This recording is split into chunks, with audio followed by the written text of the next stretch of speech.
Shalom, perkenalkan nama saya Artaria, saya Prodi Teologi semester 5, Grup A. Pada kesempatan kali ini, saya akan membawakan khotbah berbentuk tekstual dengan tema hidup yang berkenan di hadapan Allah. Namun sebelum kita lanjut, mari kita bersatu dalam doa. Allah Bapa yang bertata dalam kerajaan sorga, sebentar kami akan mendengarkan sebagian dari firman-Mu. Berkatilah hati dan pikiran kami, kiranya kami dapat mendengarkan firman-Mu dengan baik. Berfirmanlah ya Bapa, sebab hamba-Mu siap mendengar. Amin. Nats yang dapat saya ambil pada kesempatan kali ini yaitu tertulis dalam kitab Ibrani 13 ayat 16. Saya akan membacakan untuk kita semuanya. Demikianlah firman Tuhan. Dan janganlah kamu lupa berbuat baik dan memberi bantuan, sebab korban-korban yang demikianlah yang berkenan kepada Allah. Saudara-saudari yang dikasihi Tuhan, hidup sebagai orang percaya bukan hanya tentang pengakuan iman kita melalui ucapan mulut kita. Lebih dari itu, iman kita harus kita wujudkan dalam tindakan nyata. Ibrani 13 ayat 16 ini mengajarkan bahwa hidup yang berkenan di hadapan Allah diwujudkan dalam perbuatan baik dan pemberian kepada sesama. Ini bukan hanya tanggung jawab moral, tetapi juga bentuk ibadah untuk menyenangkan hati Tuhan. Allah tidak hanya melihat apa yang kita katakan, tetapi bagaimana kita bertindak. Dengan mengikuti kehendak-Nya, kita dapat menjadi terang di tengah dunia ini. Ada beberapa pertanyaan yang boleh ditanyakan dalam hati kita masing-masing. Yang pertama, mengapa berbuat baik dan memberi begitu penting bagi kehidupan orang percaya? Yang kedua, bagaimana tindakan ini dapat menjadi korban yang berkenan di hadapan Allah? Jadi saudara-saudara, marilah kita mendalami apa yang Allah kehendaki melalui perintah ini, agar hidup kita menjadi persembahan yang menyenangkan hatinya. Ada beberapa garis besar yang boleh kita ambil dari ayat ini. Yang pertama adalah panggilan untuk berbuat baik. Allah memanggil setiap orang yang percaya untuk hidup dalam kebaikan.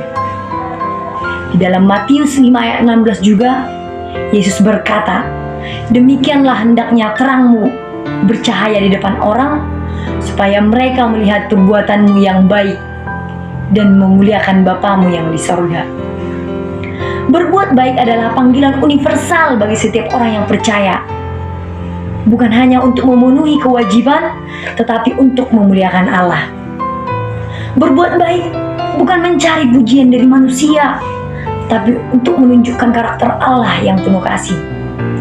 Ketika kita melakukan kebaikan dengan tulus, kita mencerminkan kasih dan terang Kristus kepada dunia yang gelap ini. Ada contoh yang dapat kita lihat, bisa kita bayangkan, seperti seorang anak kecil yang membagikan makanannya kepada temannya yang sedang kelaparan. Padahal anak kecil ini tidak memiliki banyak, tapi dia memiliki sedikit. Namun dia memberikan kepada temannya dengan tulus. Tindakan yang sederhana ini menunjukkan kasih yang tulus dan mencerminkan hati Allah yang penuh belas kasihan. Jadi, saudara-saudara, sebagai orang Kristen, kita harus menjadikan kebaikan sebagai gaya hidup kita.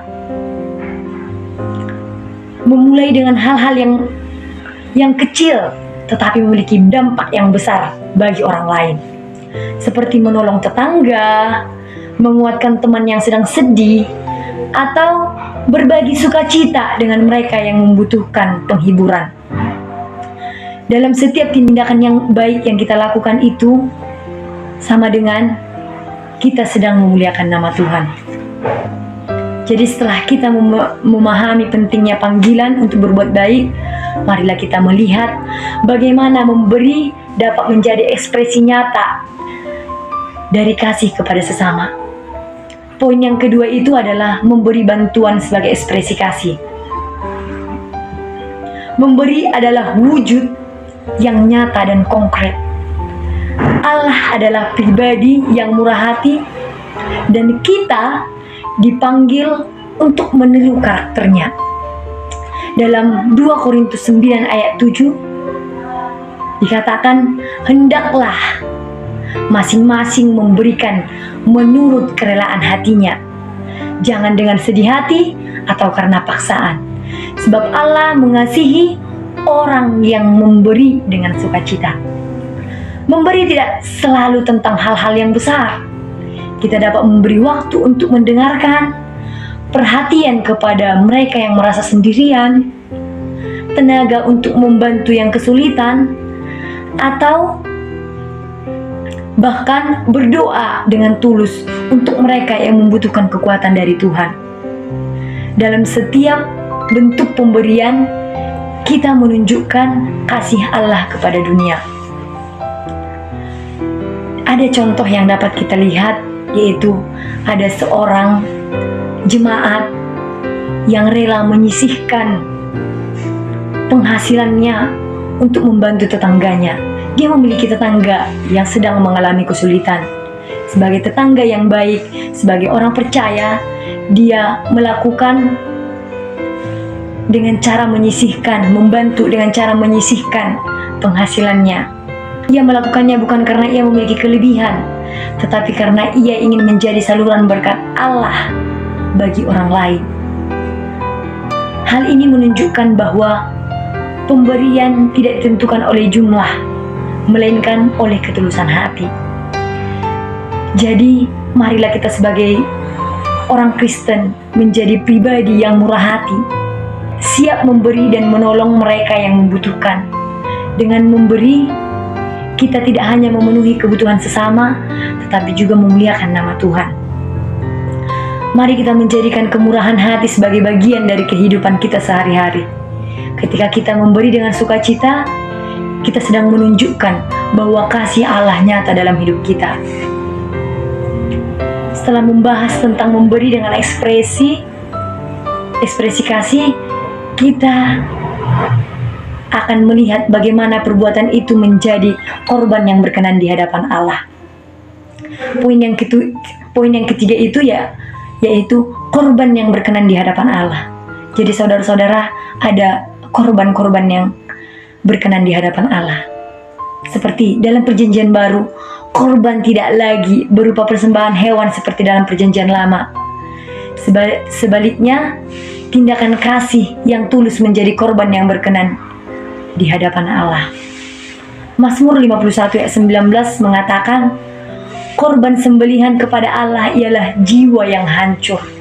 Hati yang patah dan remuk tidak akan kau pandang hina, ya Allah. Korban yang berkenan kepada Allah bukan tentang apa yang kita berikan, melainkan bagaimana kita memberinya. Apakah kita melakukannya dengan hati yang tulus?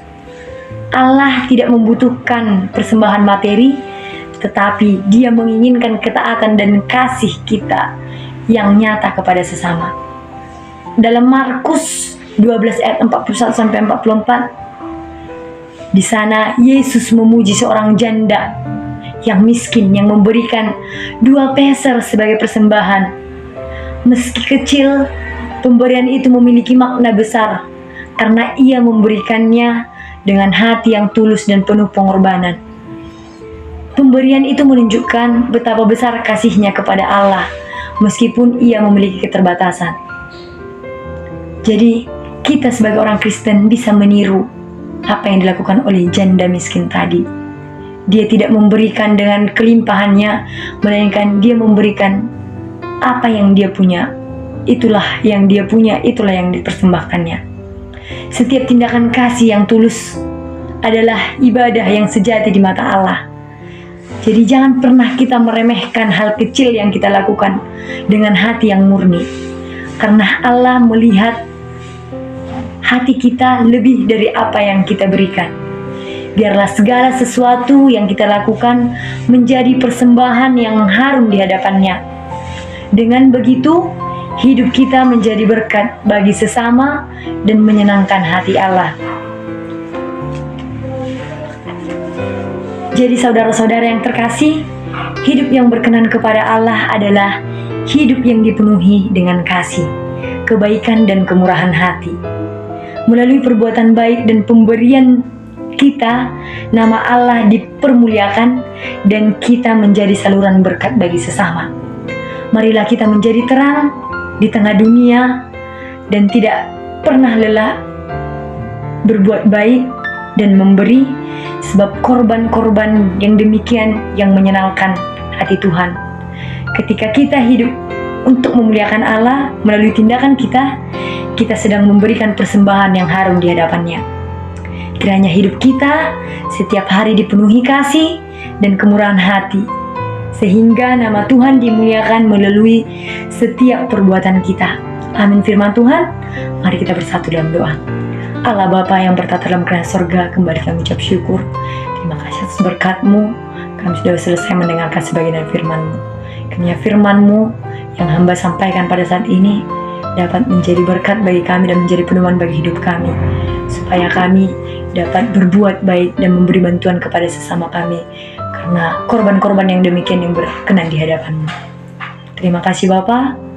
Kami serahkan hidup kami ke dalam tangan pengasihan-Mu. Amin.